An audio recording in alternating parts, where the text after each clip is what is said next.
नमस्कार मैत्रिणींनो, तुमचं स्वागत आहे माझ्या अष्टपैलू गृहिणी चॅनलमध्ये. श्री स्वामी समर्थ. वैकुंठ चतुर्दशी निमित्त आपण मैत्रिणींनो 5 ते 5 या टप्प्यांपासून छान अशी बेलातील आणि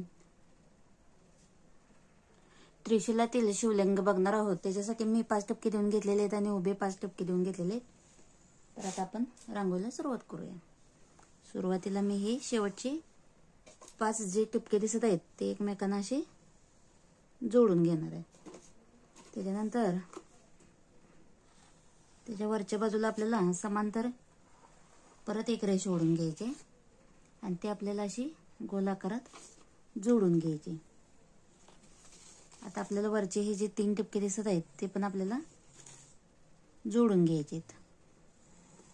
आणि हे जोडल्यानंतर हे खाली असे आपल्याला तिरक्या करत या खालच्या लाईनला आपल्याला जोडून घ्यायचे आहेत.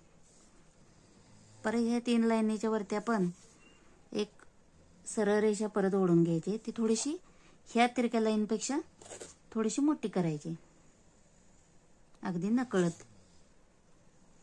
आणि परत आपल्याला ही अशी तिरक्या पद्धतीने जोडून घ्यायची. आता आपण या 3 टिपक्यांच्या वरती एक रेषा ओढून घेतलेली आणि त्यानंतर ह्या 5 टिपक्यांना पण एक रेषा समांतर ओढून घ्यायची आपण.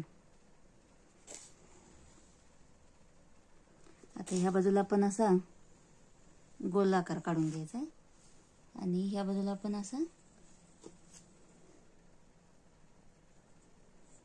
थोडासा खाली निमुळत आकार तयार करून घ्यायचा आहे.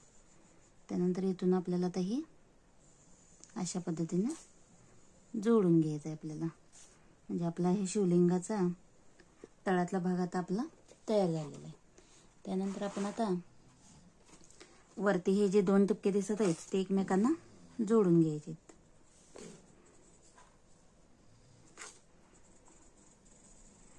आणि त्यानंतर इथं हलकासा गोलाकार देऊन घ्यायचा आपल्याला.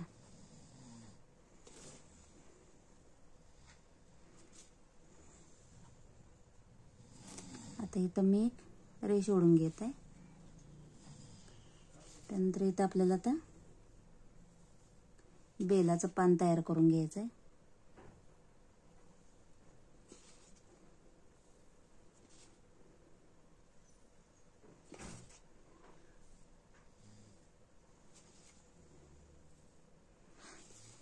आता त्यानंतर इथपर्यंत आपल्याला ही सरळ रेषा ओढून आपल्याला हे त्रिशूल काढून घ्यायचं आहे.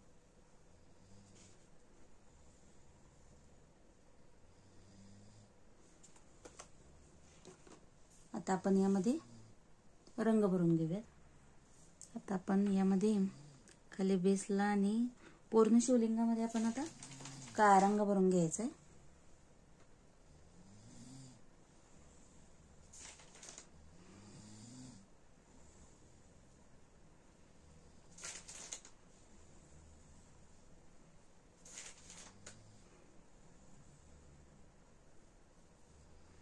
खाली बेस देखील काळा असल्यामुळे एवढं काही ओळखून येत नाही, पण तरी आपण काळा रंग भरून घेऊयात.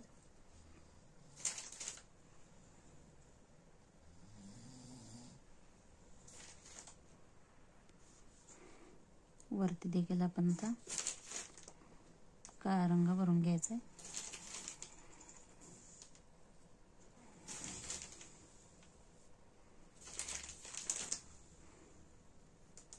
तुम्हाला जास्त डार्क हवा असेल तर तुम्ही डार्क देखील भरू शकताय, पण इथं मला तशी जास्त गरज वाटत नाही म्हणून मी हलकासा काळा रंग आतमध्ये फिल करून घेत आहे. तुमचा बेस जर का पांढरा किंवा दुसऱ्या कलरचा असेल तर तुम्हाला काळा रंग डार्क भरणं गरजेचं आहे. त्यानंतर आता बेलपान देखील आपण आता हिरव्या रंगाने छान असे रंगवून देऊयात.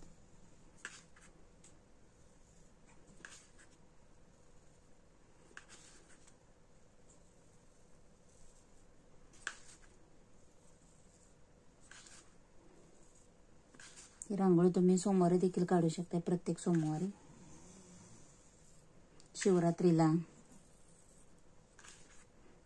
किंवा 16 सोमवार जर का करत असाल तुम्ही तर त्यावेळी देखील या रांगोळी तुम्ही अवश्य काढू शकताय. त्यानंतर आता इथं आपण 3 रेषा ओढून घेतलेल्या आहेत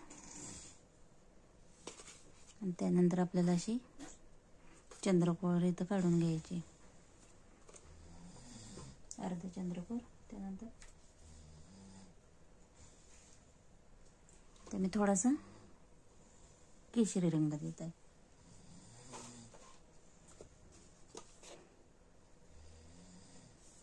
पण त्रिशूल थोडंसं रुबाबदार केलेलं आहे. त्यानंतर इथं डमरूला देखील आपण आता केशरी रंग भरून घेऊयात. आणि ही जी फुलं दिसत आहेत त्याच्या साईडने आपल्याला परत थोडे टिपके देऊन घ्यायचे आहेत. आणि इथं आपल्याला आता छान अशी पांढरी फुलं काढून घ्यायची आहेत. यामध्ये मी कोणताही रंग भरणार नाही. तुम्हाला जर का हवे असतील तर तुम्ही जे तुम्हाला आवडेल तो रंग तुम्ही भरू शकता यामध्ये. आता हे आपल्याला काय करायचं आहे, हलकंसं बोटाने आतमध्ये ओढून घ्यायचे आहेत. तर थोडंसं तुम्हाला अंतर जास्त करायचं असेल तर असं तुम्ही बाहेर देखील ओढू शकताय.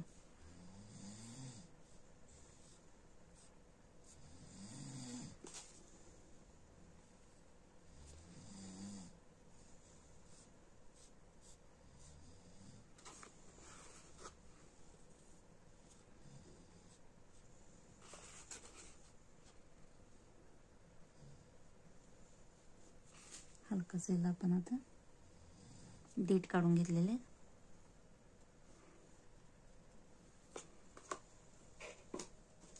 त्रिशूलला आपण फक्त पांढऱ्या रंगानेच छान असं रंगवून घेऊयात.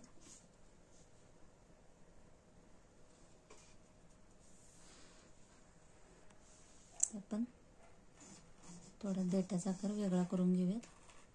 आणि इथं फुलांचं देखील आपण थोडासा पानांना शेप देऊन घेऊयात, म्हणजे ही फुलं दिसायला अगदी सुरेख दिसतील आपल्याला. बघू शकता तुम्ही.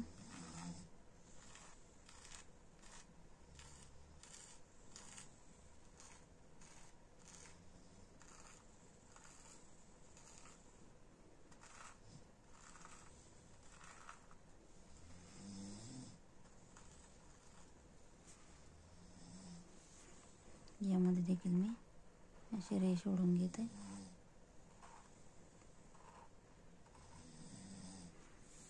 परत आपण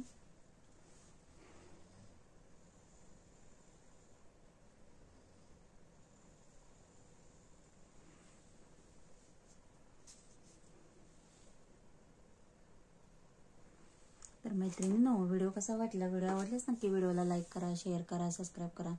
चॅनलवर नवीन असाल तर नक्की माझ्या चॅनलला लाईक करा आणि शेअर करा. धन्यवाद. श्री स्वामी समर्थ.